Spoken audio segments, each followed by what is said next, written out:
luar, Google, Microsoft, dan lain sebagainya lebih milih Malaysia Tuh, untuk investasi puluhan ratusan triliun untuk bikin data center buat AI. tuh. Purbaya menangis. 72 triliun lenyap, Nvidia pilih investasi di Johor, Malaysia. Aduh. Nvidia baru Kacau, pilih kacau. Johor dibanding Indonesia. Kita kalah, kita masih betulin. Purbaya menangis guys, ini berita yang sangat menyedihkan. Karena Menteri Keuangan favorit kita ya, Purbaya udah mengibarkan bendera putih. Dia mengaku Indonesia kalah sama Vietnam, kita kalah sama Thailand, kita kalah sama Singapura, dan sekarang kita kalah lagi sama Malaysia. Orang asing tidak begitu suka nanam modal di Indonesia. Tuh. Karena Iya betul. mungkin masalah kepastian hukum. Halo, hai, assalamualaikum warahmatullahi wabarakatuh. Berjumpa lagi dengan saya Merbat Official, tentunya channel kedua daripada Merbat TV. Oke, apa kabar hari ini? Mudah-mudahan kabar daripada teman-teman semuanya, semoga kabarnya sehat selalu, berkah umurnya, dan selalu dipermudah segala urusannya oleh Allah. Amin amin ya rabbal alamin. Oke, buat teman-teman yang belum subscribe kepada channel ini atau sama sekali belum tahu dengan channel Merbat Official ini, please, oke, salam kenal, dan please jangan lupa di subscribe terlebih dahulu. Jom, di video kali ini kita reaction bareng banyak intelektual dan bahkan Menteri Keuangan Indonesia mengatakan bahwa kita ini kalah dengan Malaysia. Kenapa kalah? Kenapa banyak investasi asing itu enggak dan gak mau menginvestasikan salah satu kekayaannya lah, anggap seperti itu, kayak Microsoft, Google, Nvidia. Kenapa mereka malah melebur ke Malaysia? Kenapa mereka tidak percaya dengan Indonesia? Apa penyebabnya? Dan bahkan Prabowo pun kecewa dengan hal ini, teman-teman ya. Oke, saya penasaran dengan video ini. Jom kita simak bersama. Let's go. Kita luar, Google, Microsoft, dan lain sebagainya lebih milih Malaysia Tuh. untuk investasi puluhan ratusan triliun untuk bikin data center buat AI daripada Indonesia. Nah, pas baca berita itu hari ini saya tersinggung karena data center itu tidak terlalu butuh keahlian sebenarnya. Maksudnya data center itu cuman jagain ya gitu doang kan. Bener guys. Terus kenapa nggak di Indonesia, negara semakmur sebesar ini? Bukan semakmur, cuma negara besar tapi gak makmur. Kenapa gak ke Indonesia? Ya karena mereka gak percaya dengan sistem hukum yang ada di Indonesia. Iya, aku juga sempat pernah Kemarin Tuh, Purbaya menangis. 72 triliun lenyap, Nvidia pilih investasi di Johor, Malaysia. Aduh. Nvidia baru Kacau, pilih Johor dibanding Indonesia. Kita kalah, kita masih betulin.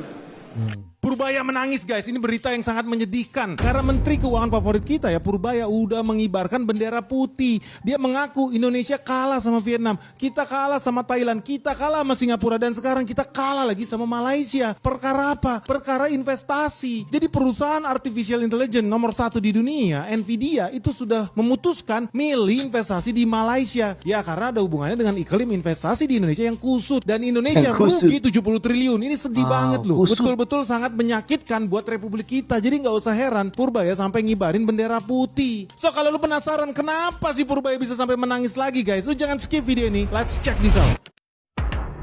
Pedikiah, dia sekarang sudah speak up. Jadi buat tentang teman-teman hal yang ini. belum tahu ya, CEO-nya Nvidia Jensen Huang itu udah resmi shake hand, udah resmi salaman sama Anwar Ibrahim, Perdana Menteri Malaysia, perihal investasi Nvidia di Johor Kacau, kan? Baru di Malaysia senilai 72 triliun buat investasi AI. Dan ini luar biasa. Kenapa? Karena Malaysia akan segera bisa menjadi ibu kota AI, minimal di Asia Tenggara. Sekali lagi Indonesia akan menjadi negara budak. Kenapa negara budak? Ya kalau zaman dulu kita hobi Malaysia sebentar lagi akan menjadi negara AI, sedangkan Indonesia sebentar lagi akan menjadi negara budak. Aduh. impor barang-barang dari Jepang, barang-barang dari Amerika Serikat. Tempe aja, kacang kedelai lu impor dari Amerika. Sekarang lu harus siap-siap, Indonesia akan segera menjadi bangsa budak lagi untuk kesekian kalinya. Budak karena lagi. masa depan dunia adanya di AI. Dan Indonesia tidak punya AI. Yang punya siapa sih? Malaysia. Ini luar biasa. Tapi yang jadi pertanyaan dan kita harus mau kritis, kenapa Nvidia, Jensen Huang lebih memilih investasi di Johor, Iya, bukan kenapa di nih? Jonggol. Dan nilai investasinya nggak main-main guys. Nilai investasinya 4,3 billion dollar loh, alias Setara dengan 72 triliun. Ini banyak banget. Kenapa? Nvidia itu enggah dan gak mau kerjasama dengan Indonesia. Apa penyebabnya? Buat teman-teman yang tahu, please silahkan komen. Malaysia yang akan menjadi negara, Indonesia kalah terus dengan Malaysia. 72 triliun rupiah. Jadi teman-teman ya, kenapa berita ini penting banget ya? Bukan cuma soal perkara nilai investasi yang sangat besar, 4,3 billion dollar loh. Itu sekitar 72 triliun. Tetapi karena spillover efeknya. Jadi lo tahu ya, mereka udah mulai negosiasi. Si Malaysia ini udah mepetin si Nvidia udah dari tahun 2023. Jadi udah dari 2 tahun lalu mereka udah melobi supaya Nvidia buka pabrik di Malaysia. Dan kenapa ini penting banget? Karena ini bukan hanya soal perihal data center. Ada spillover effect. Spillover effect itu apa? Ini bisa bikin pembangunan industri-industri turunan yang terkait dengan AI itu berkembang drastis. Teknologi apa? Teknologi semiconductor, teknologi data center, termasuk teknologi artificial intelligence. Dan ini bisa memberikan kontribusi yang sangat signifikan terhadap perekonomian Malaysia. Makanya nggak heran kalau Purbaya aja sampai mengibarkan bendera putih karena ini udah kekalahan telak sih. Betul-betul kita ketinggalan zaman. Kalian tahu nggak, Malaysia mencatat 47% lonjakan investasi asing tahun ini. Kenapa? Karena perusahaan global lagi cari insurance policy di luar China, dan ASEAN jadi jawabannya. Tiba-tiba Malaysia jadi sweet spot, stabil, lebih murah dari Singapura, dan sudah jadi pusat semiconductor. Hasilnya, dalam 9 bulan, Singapura, Amerika Serikat, China masukin 150 miliar ringgit. Wow. Bukan buat mall, tapi buat chip factory, data center, EV parts, medical tech. Penang, Johor, Kedah sekarang naik jadi tech hub. Lebih banyak kerja skill, gaji lebih tinggi, SME supply chain juga ikut tumbuh. Tapi ini nggak otomatis buat semua orang. Kalau kita kurang engineer di Malaysia, teknisi, desainer, perusahaan akan ambil expat. Jadi Malaysia sedang di titik billion dollar turnover. Jadi pertanyaannya, investor Indonesia siap ambil peluang ini tidak? Siap gak? Investasi di Malaysia bukan tentang paling cuan, tetapi tentang paling masuk akal. Bagi investor Indonesia, Malaysia menawarkan kedekatan, stabilitas, kepastian hukum, akses yang mudah, resiko yang terukur. Sebentar, dengan kalimat barusan saya sadar, teman. Kenapa mungkin ya, kalau salah saya dikoreksi. Mungkin kenapa banyak investor asing itu lari ke Malaysia karena hukum di Indonesia tuh kurang jelas. Mereka itu ragu takut ya mungkin dikorupsi, hilang, karena tahu sendiri lah hukum di Indonesia itu jauh buruk.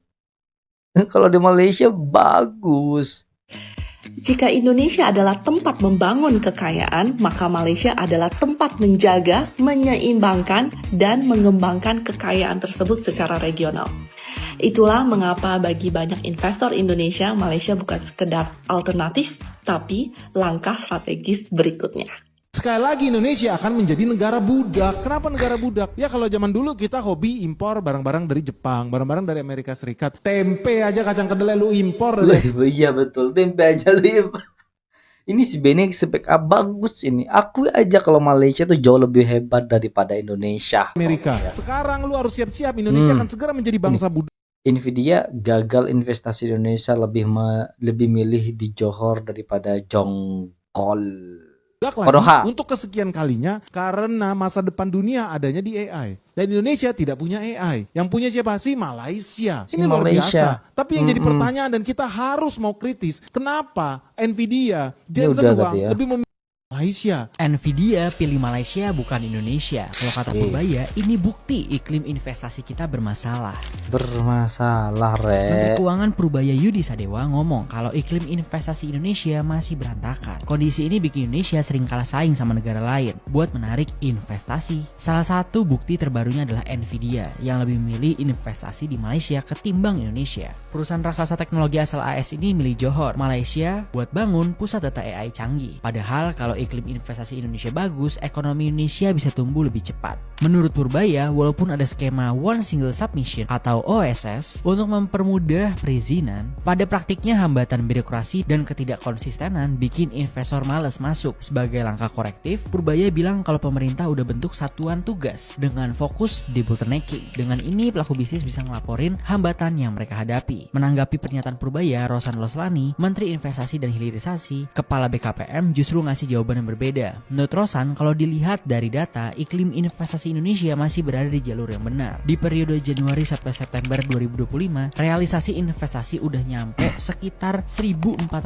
triliun rupiah atau sekitar 75,3% dari target tahun ini senilai 1.900 triliun rupiah. Pemerintah juga udah nerapin kebijakan baru yang dinilai bisa ningkatin kepastian izin melalui mekanisme fiktif positif, sebuah upaya untuk memangkas birokrasi dan mempercepat perizinan. Gila. Ribuan triliun dong. Kenapa ekonomi syariah Indonesia masih kalah dibandingkan Malaysia? Padahal Indonesia merupakan negara dengan penduduk muslim terbanyak di dunia, sebanyak 244 juta penduduk muslim. Menurut data The Global Islamic Economy Indicator, ekonomi syariah Indonesia berada di peringkat keempat di bawah Malaysia, Arab Saudi, dan Uni Emirat Arab. Arab Saudi Malaysia terbaik di atas loh, tonton ya. Nomor dan 1 Uni Emirat di Arab atas memiliki Arab. keunggulan di bidang pariwisata halal yang ditopang oleh travel haji dan umroh. Mungkin kalau hal ini kita nggak bisa bicara banyak. Tapi yang menariknya, Malaysia berada di peringkat pertama ekonomi syariah terbesar di dunia, mengalahkan Arab Saudi dan Uni Emirat Arab dengan jumlah penduduk muslim yang hanya berjumlah 23 juta penduduk muslim. Ekonomi syariah Malaysia sangat didukung oleh regulasi dan peran pemerintah yang memudahkan pelaku usaha melalui insentif di industri makanan dan busana halal. Selain itu, mereka juga merupakan pusat keuangan syariah terbesar di Asia dan ketiga di dunia. Maybank Islamic adalah bank syariah terbesar di dunia yang memenangkan penghargaan The Best Islamic Financial Institution di tahun 2024. Bahkan di pasar obligasi syariah, Malaysia memegang 40% market share global. Indonesia sebenarnya juga memiliki peluang yang sama dengan Malaysia. Negara dengan jumlah penduduk muslim terbesar di dunia saat ini harusnya bisa mengembangkan ekonomi syariahnya. Yang pertama, dengan mempermudah regulasi ekspor terkait usaha halal. Yang kedua, mendorong insentif fiskal untuk industri halal dan keuangan syariah, khususnya di sektor yang sudah baik seperti busana halal, makanan halal, dan pariwisata halal. Yang ketiga, meningkatkan sertifikasi halal yang efisien dan transparan. Dan yang terakhir, meningkatkan sektor investasi syariah dengan cara memperkuat literasi keuangan syariah. Malaysia, mereka investasi Malaysia itu cerdas. Bahkan ada yang ke sawit dan investasinya di sawit di Indonesia. Saya punya datanya, mereka berinvestasi hampir 28.000 hektar. Karena harga sawit lagi tinggi, mereka investasi di Indonesia dan kemudian dibawa ke Malaysia untuk dana haji. Nah, dana haji kita nggak ada investasi ke sawit. Tidak ada investasi ke properti di Mekah dan Madinah. Padahal Mekah dan Madinah kalau jamaah umroh kita saja itu 1 juta orang per tahun. Kalau kita bangun properti di Mekah dan Madinah untuk hotel BPKH ini, dibangun hotel terus jamaah haji tinggalnya di situ, itu bagi hasilnya lebih dari 10%. Malaysia juga melakukan investasi selain dari properti dan juga sawit, mereka juga investasi di maskapainya. Pemirsa, investasi digital yang masuk ke Malaysia berhasil mendorong ekonomi negara tersebut. Yang terbaru ada perusahaan Oracle yang berencana investasi sebesar 6,5 miliar dolar atau sekitar 99,31 triliun rupiah untuk mendirikan fasilitas layanan cloud pertama di Malaysia. Perusahaan teknologi asal Amerika Serikat, Oracle, menjadi investasi tunggal terbesar di Malaysia. Oracle menyatakan layanan cloud di Malaysia ini akan membantu organisasi memodernisasi aplikasi, memindahkan beban kerja ke cloud, berinovasi dengan data, analisis, dan kecerdasan buatan atau artificial intelligence. Sebelumnya, Microsoft, Nvidia, Google, dan ByteDance juga telah mengumumkan investasi digital senilai miliaran dolar Amerika Serikat ke Malaysia sejak tahun lalu. Adapun dengan adanya sejumlah investasi digital di Malaysia, membantu kondisi ekonomi negara ini tumbuh lebih kencang.